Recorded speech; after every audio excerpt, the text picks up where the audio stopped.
Every Halloween, my YouTube subscription feed is filled with the same kind of analytical video essay. Can animation be scary?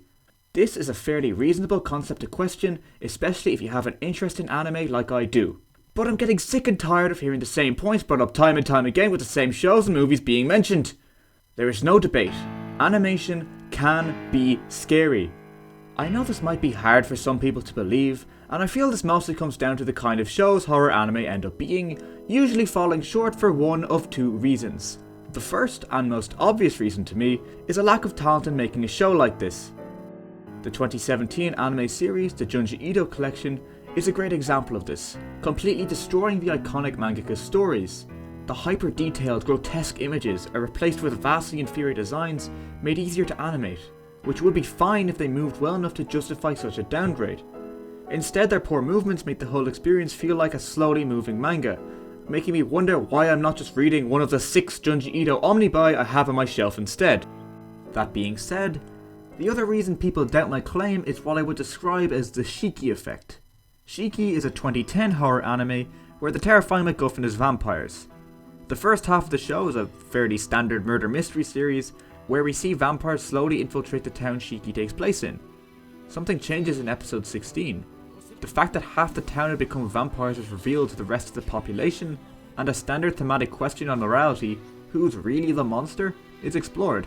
The way they explore this question is by having the remaining survivors brutally hunt down and murder the vampires, with numerous scenes where the humans, the characters we're supposed to be rooting for, are covered head to toe in the blood of their victims.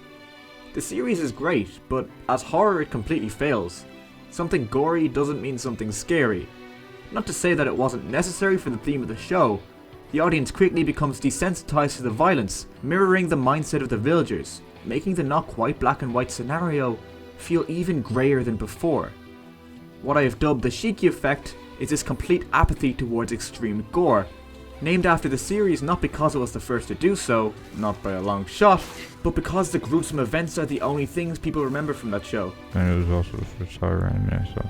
I do feel if you're talking about Shiki in regards to being scary, then it would be a major disservice to the series not to mention one of its OVAs. The episode is a side story with no real bearing on the overall plot, yet it's what I remember most about the show by far. The concept of the episode is that vampires are hiding from daylight in the town's irrigation pipeline, and the humans have found them.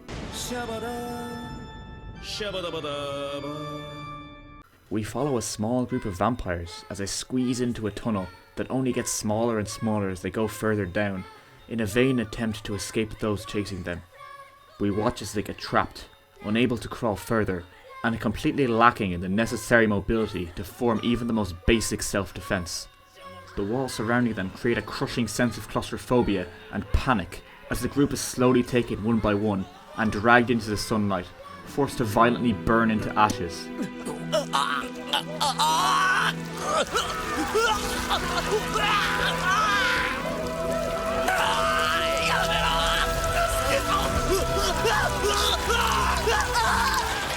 Yikes! Despite my recommendation, I feel like this episode is only great in spite of being animated due to its ingenious idea. A live action version made with the same technical skill will be way more effective in executing this concept. You do still get scary animated features every now and then. Perfect Blue is one of my favourite movies of all time, anime or not, being a great example of psychological horror, as we follow an idol trying to change a career into becoming a serious TV actor. Anyone familiar with the horrifically extreme fan bases that follow these idol groups should be creeped out by merely mentioning that one of her old fans doesn't agree with this decision. This movie is as close to perfect as possible, and genuinely terrified me at moments when I originally saw it. At the same time, it also represents a huge problem when it comes to horror anime. The movie feels like a great horror film presented in animation. While Satoshi Kon is a genius director, with numerous parts of his movies only working because they're animated, the overall feel of the movie is very realistic. It's as if in order for animation to be scary, it has to replicate live action, which is probably why psychological horror tends to be the most consistently scary when animated. If the only way for horror animation to be scary is to imitate live action, then that begs the question, why even animate it in the first place? What's the point on going out of your way to choose a medium that will scare off most horror audiences when you're just trying to reproduce what's already been done, ignoring the advantages such a different medium presents? The question I'm trying to answer isn't how well animation can replicate live action horror.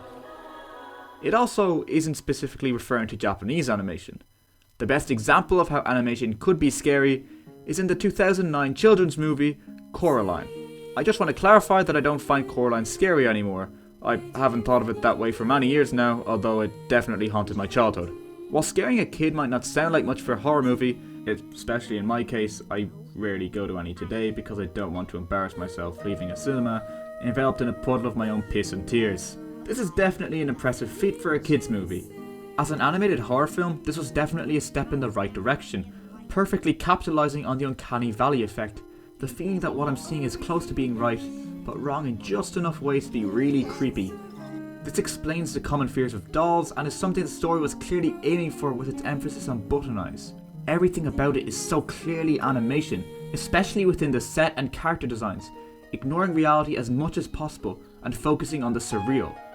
If you were to see a live action retelling of the story, it would be laughable the moment they started treating some random guy with button eyes as scary. That's inherently silly, and once you remove the absurd tone animation creates, it descends into outright terrible. The movie is creepy because it's animated, but at the same time, it's still a children's movie. I no longer get the sense of sheer dread for the world I'm seeing. They can't create anything particularly gory to display the negative consequences of her failure, because doing so would traumatize kids.